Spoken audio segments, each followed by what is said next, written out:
இலங்கையின் தெற்கு கடல் பகுதியில் அமெரிக்காவினால் தாக்கப்பட்ட ஐரிஸ் டேனா கப்பலில் உயிரிழந்த 84 ஈரானிய மாலுமிகளின் உடல்களை இன்று ஈரானுக்கு அனுப்ப ஏற்பாடுகள் செய்யப்பட்டுள்ளதாக பாதுகாப்பு அமைச்சகம் தெரிவித்துள்ளது. மத்தள சர்வதேச விமான நிலையத்திலிருந்து ஈரானுக்கு செல்லும் வகையில் இன்று உடல்களை ஏற்றிச் செல்லும் சிறப்பு விமானம் புறப்படவுள்ளதாக பாதுகாப்பு அமைச்சு சுட்டிக்காட்டியுள்ளது. உயிரிழந்த மாலுமிகளின் உடல்களை திருப்பி அனுப்பும் பணி இலங்கையில் உள்ள ஈரானிய தூதரகத்தின் ஒருங்கிணைப்பின் கீழ் மேற்கொள்ளப்படுகிறது. இந்தியா நடாத்திய பன்னாட்டு கடற்படை பயிற்சிகளில் பங்கெடுத்ததன் பின்னர் குறித்த கப்பல் நாடு திரும்பிக் கொண்டிருந்தபோது சர்வதேச கடல் பகுதியில் அமெரிக்க நீர்மூழ்கி கப்பல் ஒன்றினால் எச்சரிக்கை இல்லாமல் இந்த தாக்குதல் முன்னெடுக்கப்பட்டது. தாக்குதலின் பின்னர் மூழ்கத் தொடங்கிய ஈரானிய கப்பலில் இருந்து 2 அவசர அழைப்புகளுக்கு இலங்கை கடற்படை பதிலளித்து உயிர் பிழைத்த 32 பேரை மீட்டனர்.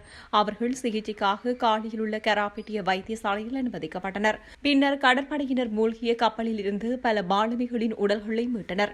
மத்திய கிழக்கிலிருந்து ஆயிரக்கணக்கான கிலோமீட்டர் தொலைவில் நடந்த இந்த படுகொலை ஈரானுக்கு எதிரான வாஷிங்டனின் தீவிரமடைந்து வரும் போரின் ஒரு பகுதியாகும் என்பதும் குறிப்பிடத்தக்கது.